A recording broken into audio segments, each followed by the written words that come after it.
أفلا يتدبرون القرآن من يهده الله فلا مضل له ومن يضلله فلا هادي له وأشهد أن لا إله إلا الله وحده لا شريك له وأشهد أن محمدا عبده ورسوله. اللهم صل على محمد وعلى آل محمد كما صليت على إبراهيم وعلى آل إبراهيم إنك حميد مجيد. اللهم بارك على محمد وعلى آل محمد كما باركت على إبراهيم وعلى آل إبراهيم إنك حميد مجيد. أما بعد فإن خير الحديث كتاب الله وهدي محمد صلى الله عليه وسلم وشر الأمور محدثاتها وكل محدثة بدعة وكل بدعة ضلالة وكل ضلالة في النار.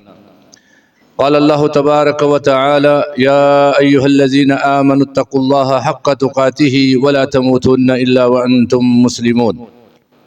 يا أيها الناس اتقوا ربكم الذي خلقكم من نفس واحدة وخلق منها زوجها وبث منهما رجالا كثيرا ونساء واتقوا الله الذي تساءلون به والأرحام إن الله كان عليكم رقيبا.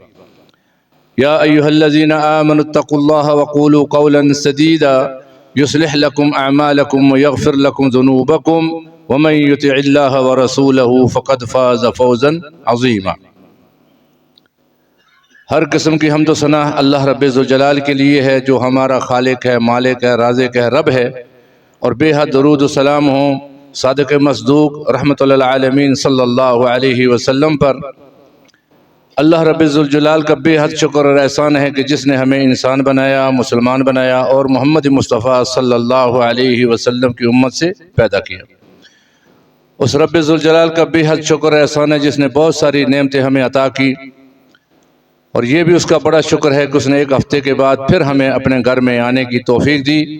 اللہ سے دعا ہے کہ رب ذوالجلال ہمیں حق بات کہنے، سننے، اس پر عمل کرنے کی توفیق عطا فرما۔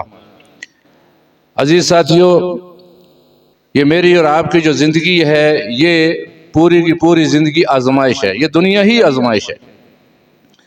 ہم یہاں پر عیش و عشرت کرنے کے لیے اور اپنی خواہشات کے مطابق زندگی گزارنے کے لیے نہیں آئے۔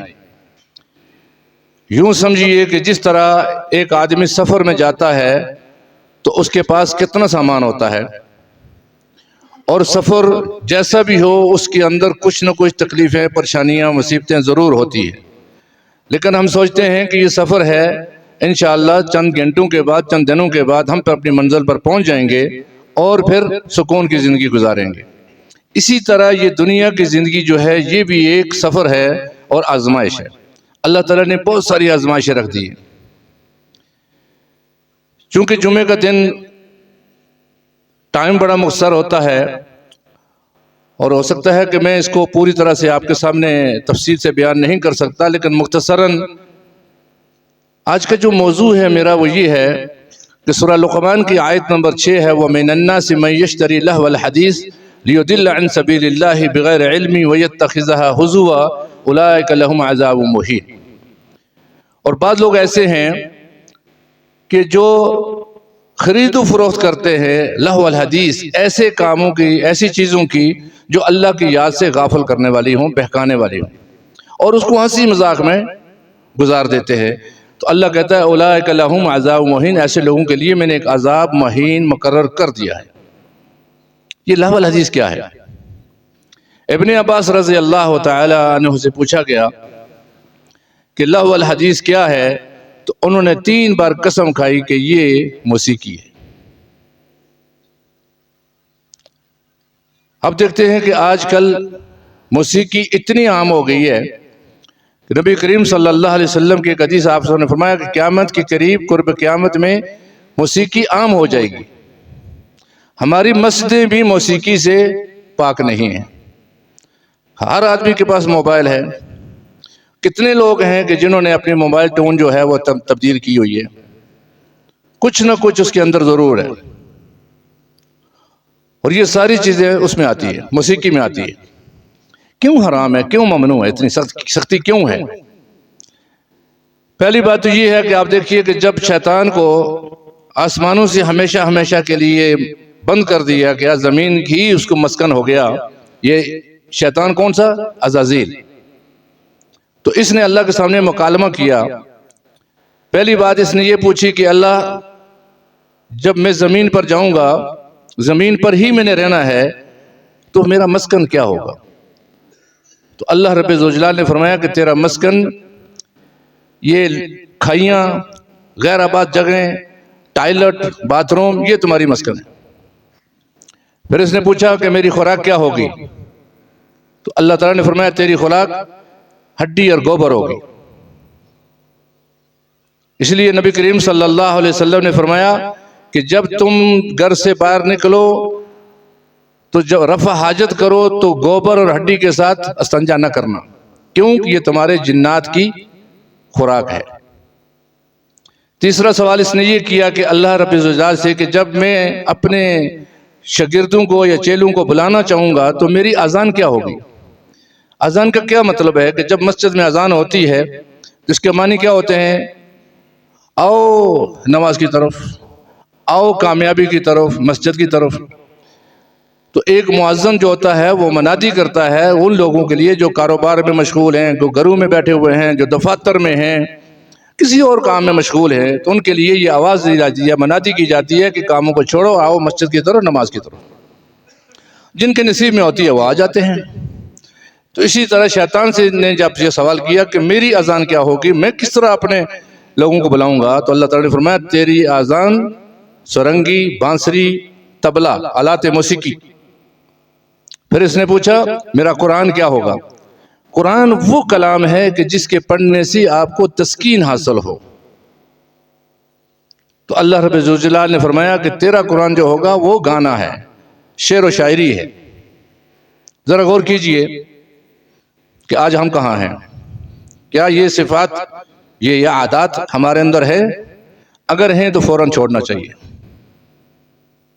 کیونکہ اللہ رب ذوالجلال نے صاف فرما دیا یا ایھا الذین آمنوا ادخلوا فی السلم کافہ، اے ایمان والو جو ایمان کا دعویٰ کرنے والے ہو، اسلام کے اندر داخل ہو جو پورے کے پورے. ولا تتبعوا خطوات الشیطان، اور شیطان کی اتباع نہ کرنا، انہ لکم عدو مبین، یہ تمہارا کھلا دشمن ہے. اب اس نے اپنا کام جو ہے وہ شروع کر دیا. یہ جب آیت نازل ہوئی تو اس کے پس منظر کیا ہے کہ نبی کریم صلی اللہ علیہ وسلم نے جب مکے میں دعوت کا کام شروع کیا تو آئے دن ایک دو آپ کی جماعت میں شامل ہو رہے تھے. کفار کو بڑی سخت تکلیف ہو رہی تھی. مختلف حربے اختیار کیے گئے، مختلف میٹنگیں ہوئی ہیں، لیکن کوئی خاطر خواہ فائدہ نہ ہو سکا. آخر ایک دن انہوں نے ایک بڑی میٹنگ بٹھائی جس میں بڑے بڑے سردار اور بڑے بڑے مفکر قسم کے لوگ جو تھے وہ بیٹھے، اور ان میں تھا ایک نضر بن حارث. تو ایک تجویز یہ آئی کہ محمد صلی اللہ علیہ وسلم کو نعوذ باللہ قتل کر دیا جائے.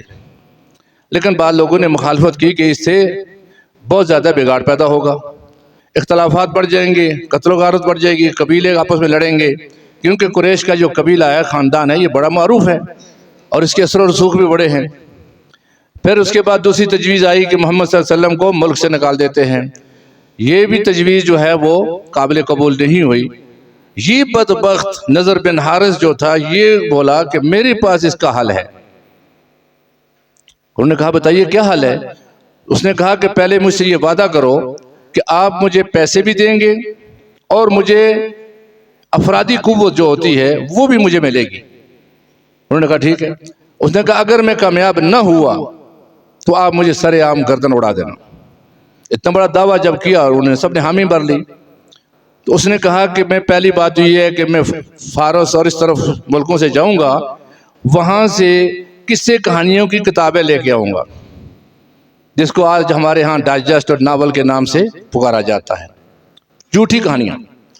محمد صلی اللہ علیہ وسلم لوگوں کو پچھلی قوموں کے قصے سناتے ہیں، میں لوگوں کو اس قسم کے قصے کہانیاں سناؤں گا، بڑی دلچسپ ہوں گے، اور لوگ ان کو نہیں سنیں گے، یہ پڑھیں گے، یہ سنیں گے.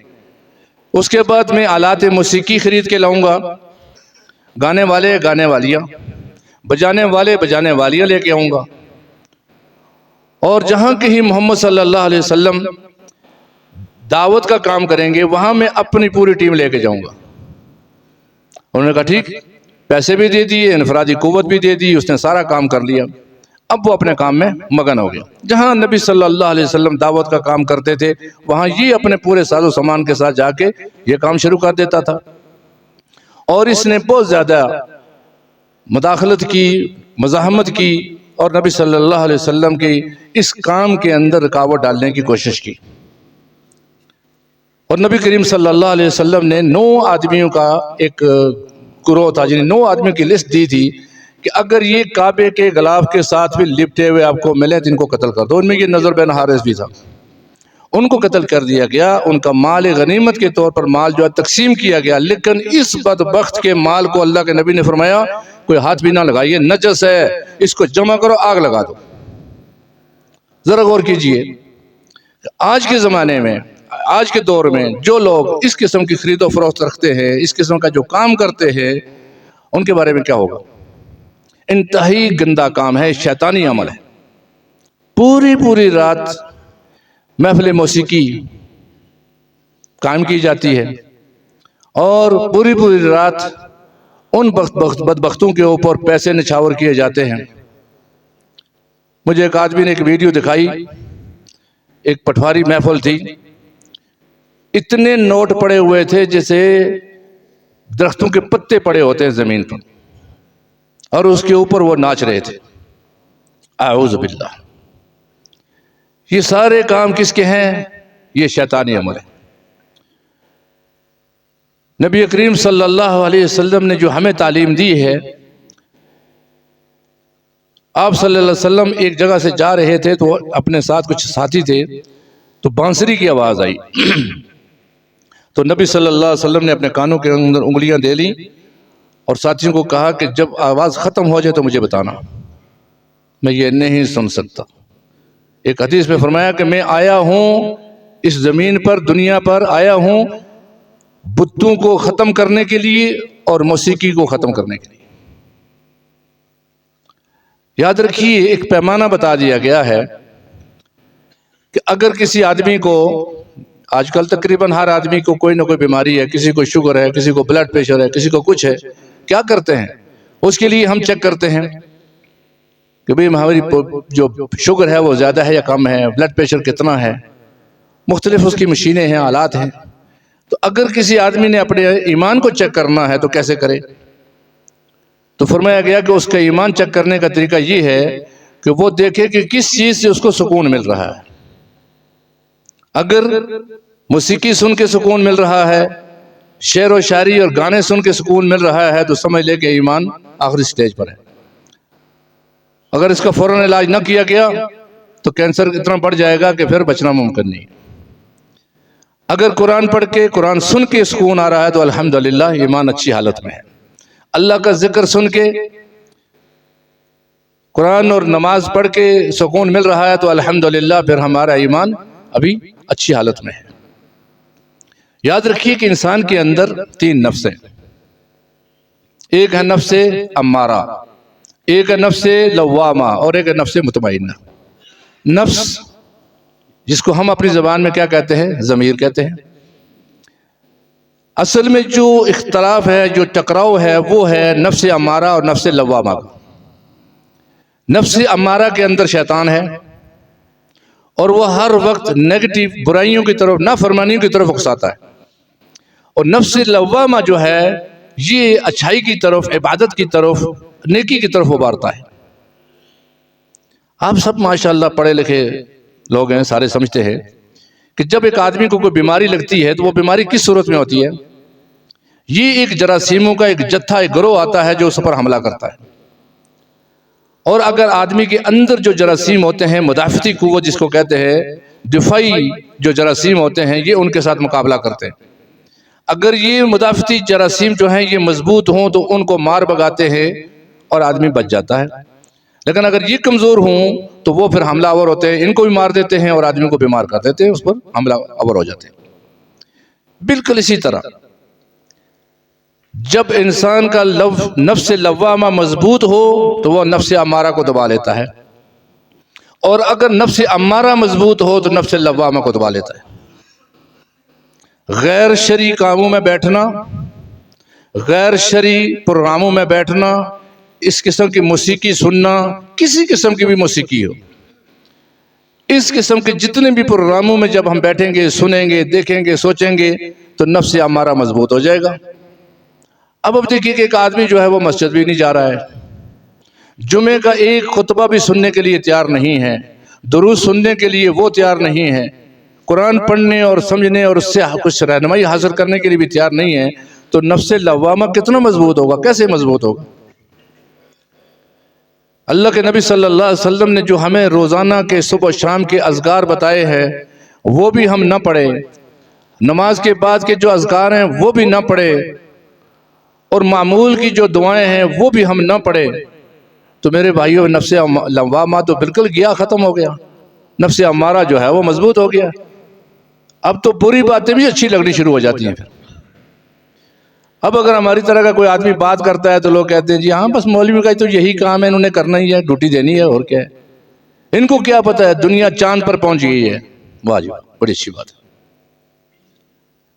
میرے بھائیوں جو چاند پر گئے ہیں انہوں نے بھی ایک دن زمین کے اندر ہی جانا ہے، انہیں چاند پر نہیں رہنا ہے۔ تو لہٰذا ہم نے نفس لوامہ کی تیاری کرنی، اس کو مضبوط کرنا ہے۔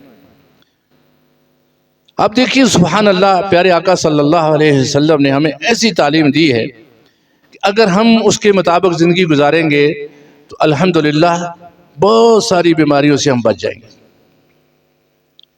ایک چھوٹی سی دعا ہے، آپ دیکھ لیجئے، اللہ کے نبی صلی اللہ علیہ وسلم فرماتے ہیں کہ جب ایک آدمی اپنے گھر سے نکلتا ہے اور جب یہ گھر سے نکلنے سے پہلے یہ دعا پڑھ لے، بسم اللہ توکلت علی اللہ لا حول ولا قوت الا باللہ، اس کے ساتھ جو شیطان ہے وہ اس کو چھوڑ کے چلا جاتا ہے۔ جب باہر نکلتا ہے تو دوسرا ایک شیطان کھڑا ہوتا ہے جو آج اس کے ساتھ مل کے اس کو گمراہ کرنے کے لیے، پریشان کرنے کے لیے ارادہ کر کے آیا ہے، اور یہ شیطان اس کو کہتا ہے کہ آج تم اس کو کچھ نہیں کر سکتے۔ کیوں؟ وہ کہتا ہے کہ اس نے ایک ایسا کلمہ پڑھا ہے کہ اللہ کی طرف سے ندا آئی ہے کہ میرے بندے آج کے دن تو ہماری حفاظت میں ہے۔ سبحان اللہ، کتنی دیر لگتی ہے یہ جملہ پڑھنے میں، بسم اللہ توکلت علی اللہ لا حول ولا قوت الا باللہ، پورے دن کے لیے محفوظ ہو گئے۔ کس کی حفاظت میں ہے؟ اللہ کی حفاظت میں۔ اللہ کے نبی صلی اللہ علیہ وسلم نے فرمایا کہ آپ کسی جگہ پر جا رہے ہیں، کسی دوسرے کے گھر میں یا ایسی عام جگہ پر جا رہے ہیں، 3 بار یہ پڑھے اعوذ بکلمات اللہ التامات من شر ما خلق، کوئی چیز آپ کو نقصان نہیں پہنچاتی۔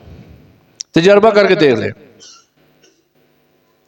پھر فرمایا کہ جو آدمی صبح و شام یہ دعا پڑھے، اس کو حتیٰ کہ اس کو زہر بھی دے دیا جائے تو اس کو کوئی چیز اثر نہیں کرے گی۔ بسم اللہ الذی لا یضر مع اسمہ شیء فی الارض ولا فی السماء وہو السمیع العلیم۔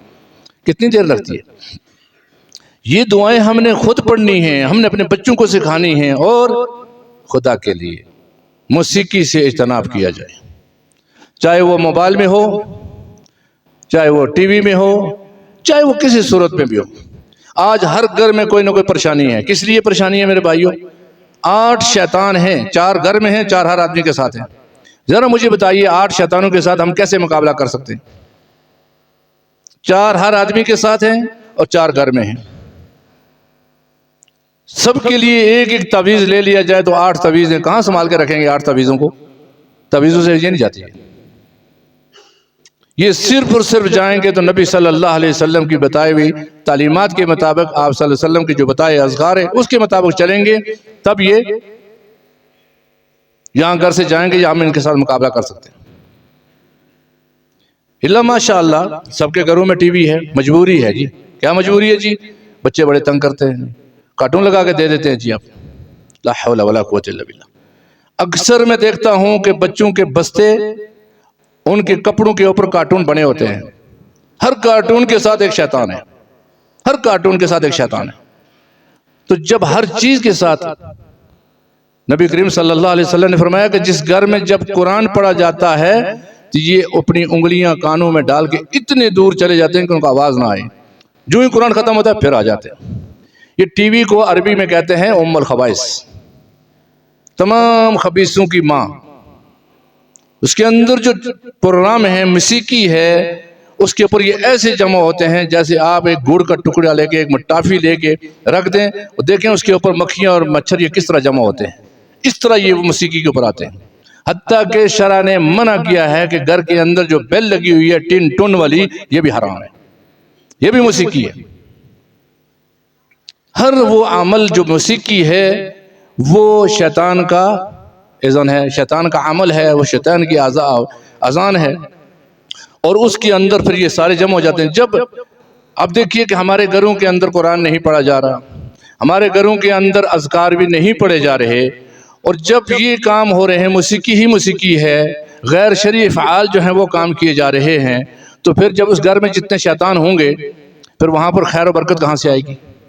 نبی کریم صلی اللہ علیہ وسلم جب حج پر آئے عرفات میں تو جبریل امین آ گئے، ذرا غور کیجئے اس بات پر، کہنے لگے یا رسول اللہ صلی اللہ علیہ وسلم، ہم جس گھر میں کتا ہو، تصویر ہو اور موسیقی ہو اس گھر میں ہم نہیں آتے۔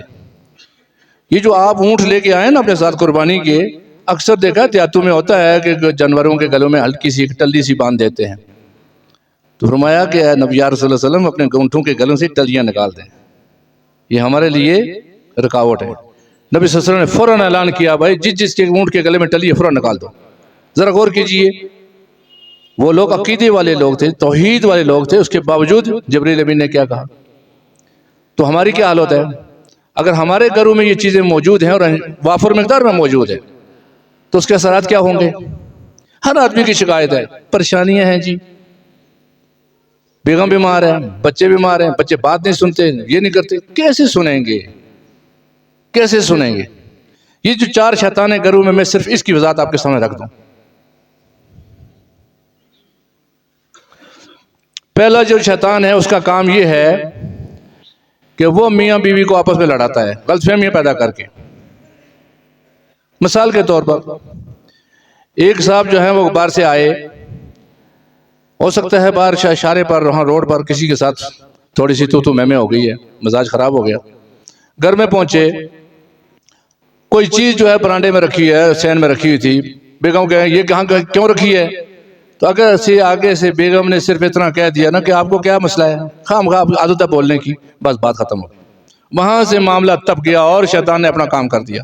یہ غلط فہمیاں پیدا کرتا ہے، اس کا کام ہی یہی ہے، میاں بیوی کے درمیان میں غلط فہمیاں پیدا کرنا اور ان کو وَيَتَفَرَّقُونَ مِنْهُمَا بَيْنَ الْمَرْءِ وَزَوْجِهِ۔ ہاروت اور ماروت جب سلیمان علیہ السلام کے زمانے میں دو فرشتے آئے تھے اور لوگوں کو جادو کا علم سکھا رہے تھے، تو سب سے زیادہ جو لوگوں نے علم سیکھا وہ یہی سیکھا تھا وَيَتَفَرَّقُونَ مِنْهُمَا بَيْنَ الْمَرْءِ وَزَوْجِهِ، میاں بیوی کے درمیان میں تفرقہ ڈالنے والا جو علم ہے وہ سکھاؤ ہمیں۔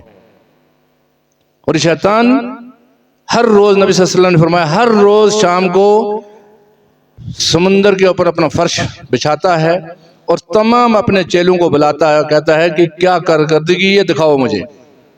سب کہتے ہیں، کوئی کہتا ہے میں نے جہاز کرش کرایا، ریل ٹرین الٹی کرائی، یہ کرایا وہ کرایا، نہیں، کہتے ہیں دو جو ہے پیچھے بیٹھے ہوتے ہیں کمزور سے، ان سے پوچھتا ہے آپ نے کیا کیا؟ وہ کہتا ہے کہ ایک آدمی مسجد جا رہا تھا، دین کا علم سیکھنے کے لیے جا رہا تھا، اس کو روکا ہے۔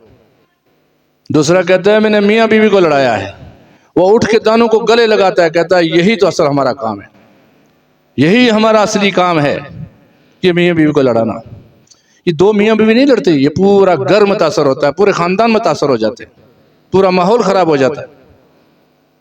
دوسرا جو شیطان ہے وہ کیا کرتا ہے، چونکہ ان کی خوراک میں نے پہلے آپ کو بتا دیا کہ یہ ہڈی اور گوبر ہے، تنگ آ جاتا ہے آدمی روزہ کھاتے۔ بنی اسرائیل کے لیے آسمان سے دسترخوان لگتا تھا، مائدہ، اس مائدے کے دسترخوان کے اوپر کون سی خوراک آتی تھی؟ من و سلوہ، حلوہ اور بٹیر کا گوشت۔ چند دن کھانے کے بعد انہوں نے گمامے میں پھینکا اور کہا کہ اے موسیٰ تمہارے پاس، اللہ کے پاس اور کوئی چیز نہیں ہے، ہمیں تو عدسیہ و بصلیہ و فومیہ، یہ دالیں، سبزیاں، تھوم، پیاز یہ چاہیے، یہ ایک ہی سبزی، ایک ہی خوراک جو ہمیں ہر روز بیچتا ہے۔ تو یہ بھی ایک ہی خوراک کھا کے جب تنگ ہو جاتے ہیں تو یہ پھر انسانوں کے گھروں میں گھستے ہیں۔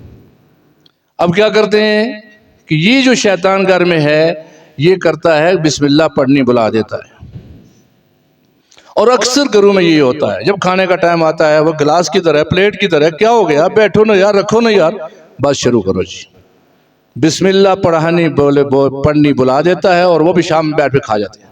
اور اس کا ساتھ میں کھانا اتنا برا ہے کہ کتے اور خنزیر سے بھی بدتر ہے یہ۔ کوئی آدمی یہ پسند کرتا ہے کہ میرے ساتھ کتا کھائے؟ نہیں، شیطان کا کھانا اس سے بھی برا ہے، کیسے خیر و برکت آئے گی اس میں؟ ہم نے کھا لیا، پیٹ تو بھر لیا، لیکن اس میں خیر و برکت نہیں دی۔ یہ کام کرتا ہے۔ تیسرا جو ہے وہ کیا کرتا ہے؟ تیسرا جو ہے وہ اپنے باتھ روموں میں، آپ دیکھتے ہیں کہ آج کل کا دور ایسا آ گیا ہے، آج سے کچھ عرصہ پہلے یا ہمارے مذہب میں بھی یہ چیزیں شامل نہیں ہیں کہ باتھ روم جو ہوتے ہیں، ٹائلٹ جو ہے، واش روم جو ہیں، وہ گھر سے باہر ہونے چاہیے، یہ گھروں کے اندر نہیں ہونے چاہیے۔ ایک تو یہ وجہ ہے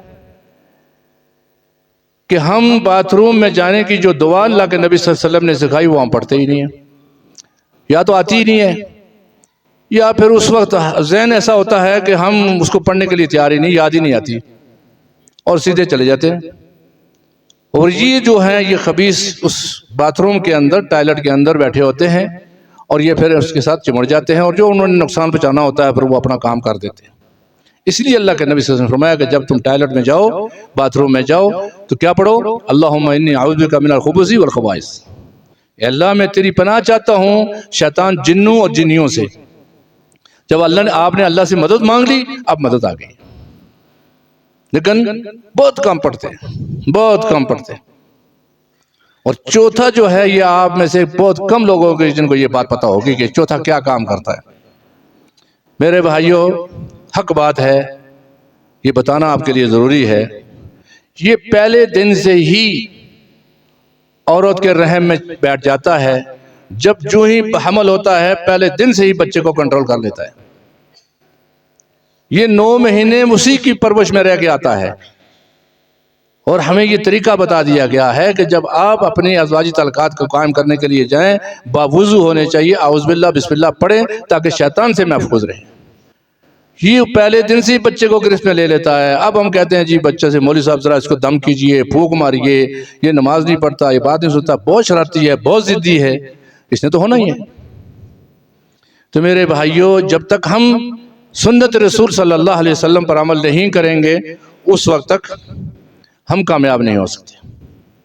یہ جو چیزیں ہیں ان کو آپ تو چھوڑیے، ہر قسم کے آلات موسیقی سے اپنے آپ کو محفوظ کیجئے، بچائیے، اور نبی صلی اللہ علیہ وسلم کے طریقے کے مطابق چلنے کی کوشش کیجئے۔ اور جو اذکار اللہ کے نبی صلی اللہ علیہ وسلم نے ہمیں بتائے ہیں، ہر نماز کے بعد کے اذکار اور صبح شام کے جو اذکار ہیں، وہ کسی صورت میں نہیں چھوڑے چاہیے۔ مجھے نہیں معلوم، کچھ شاید ہماری اوپر بہنیں بھی ہوں، لیکن میں یہ جو شرعی مسئلہ ہے میں آپ کے سامنے رکھتا ہوں۔ مجھے اور آپ کو پیدا کس نے کیا؟ اللہ نے کیا، اور ہر انسان کی جو فطرت ہے وہ اللہ نے بنائی ہے۔ ہماری عورتیں ہیں جو مہینے میں کچھ دن نماز نہیں پڑھتی، لیکن اذکار نہیں چھوڑ سکتی۔ جن دنوں میں وہ نماز نہیں پڑھتی، اذکار نہیں چھوڑ سکتی۔ اگر انہوں نے اذکار چھوڑے، شیطان ان کے ساتھ شامل ہو گیا، اور پھر ان کو گمراہ کرتا ہے۔ اور یاد رکھیے، شیطان، اللہ تعالیٰ نے سورۃ اعراف میں فرمایا ہے کہ لوگوں اس سے بچ کے رہنا، یہ وہ ہے جس نے تمہارے آباء و اجداد میں سے بڑے کے آدم اور اس کی بیوی حوا، تمہاری ماں اور باپ کے بھی کپڑے اتروا دیے تھے، ان کو برنا کر دیا تھا۔ یہ قرآن کے الفاظ ہیں کہ یہ وہ ہے جس نے تمہارے ماں باپ کو گمراہی میں ڈالا اور ان سے کپڑے اتروا دیے، برنا کر دیا۔ کیوں؟ کہ یہ تمہارا دشمن ہے، اِنَّهُ لَكُمْ عَدُوٌّ مُّبِينٌ۔ تو میرے اور آپ کے لیے یہ لازمی ہے کہ ہم دین کو اتنا سمجھیں، سیکھیں کہ جس سے ہم اس شیطان ملعون سے بچ جائیں اور اللہ کی رضا حاصل کر سکیں۔ اس کا مقصد کیا ہے کہ صرف اور صرف ان کو میں گمراہ کروں، دنیا کی یہ بناوٹی چیزوں کی طرف ان کی رغبت پیدا کروں، اور ان کو حقیقت سے میں دور کر کے اللہ کی ناراضگی کا سبب بنا دوں۔ تو میرے بھائیوں، دین کو سیکھیے، اپنی بھی اصلاح کیجئے اور اپنے اہل و عیال والوں کی بھی اصلاح کیجئے۔ یہ جو ہم بچوں کو کارٹون لگا کے، یہ ویڈیو گیم لگا کے ہم چھوڑ دیتے ہیں، ذرا جو صاحب اپنے بچوں کو کارٹون دکھا رہے ہیں، ذرا ایک دن اس کارٹون کی سٹوری کو خود دیکھ لینا کہ سٹوری ہے کیا ہے۔ پہلی بات یہ کارٹون، زیادہ تر جو کارٹون ہیں یہ انڈیا کے بنے ہوئے ہیں، اور وہی زبان استعمال ہوتی ہے۔ ذرا اس کی سٹوری کو تو دیکھیے۔ اور یہ بچپن میں جو کچھ ہوتا ہے، پہلے 5 سال جو ہوتے ہیں یہی سارے بڑھنے والے ہوتے ہیں۔ اب پہلے 5 سالوں میں ہم نے بچے کو، پہلے تو شیطان نے اس کو قبضہ میں رکھا تھا، اب جب دنیا پر آیا تو ہم نے ٹی وی کے حوالے کر دیا، اور ہم نے کارٹون اور ان چیزوں کے حوالے کر دیا۔ اب بچہ کیا ہوگا؟ اس نے بڑے ہو کر کیا بننا ہے اللہ ہی جو چاہے وہ ہوگا، لیکن ہم نے تو نقصان کر دیا نا اپنا۔ لہذا یہ میری اور آپ کی ذمہ داری بنتی ہے کہ ہم اپنی ذمہ داریوں کو سمجھیں اور اس کے مطابق ہم خود بھی عمل کریں اور اپنے آل والوں کی بھی تربیت کریں۔ جان چھڑانے کے لیے کہ ہم بچے تنگ کر رہے ہیں، کیا کریں، چلیں ان کو لگا دیتے ہیں، یہ اپنے مگن رہیں گے، نہیں، یہ ایسی بات نہیں ہے۔ یہ بچے گمراہ ہو رہے ہیں، یہ پورے کے پورے شیطان کے حوالے کر دیے آپ نے۔ قرآن کو سنیے، قرآن پڑھیے، قرآن کی طرف رغبت پیدا کیجیے۔ میں قرآن کے حوالے سے صرف ایک حدیث آپ کے سامنے رکھتا ہوں۔ اللہ کے نبی صلی اللہ علیہ وسلم نے فرمایا، جو آدمی ایک آیت گھر سے نکلتا ہے، ایک آیت کو سیکھتا ہے اور اس کو سمجھتا ہے معنی اور مفہوم کے ساتھ، 100 رکعت نماز نفل سے افضل ہے۔ 100 رکعت نماز نفل سے افضل ہے۔ تو کتنے ہیں ہمارے اندر ساتھی جو اس نیت سے گھر سے نکلتے ہیں کہ آج ہم ایک آیت جا کے سیکھیں گے، اس کا معنی اور مفہوم سمجھیں گے؟ نہیں۔ اللہ تعالیٰ مجھے اور آپ کو دین کو سیکھنے، سمجھنے، اس پر عمل کرنے کی توفیق عطا فرمائے۔ وآخر دعوانا الحمدللہ رب العالمین۔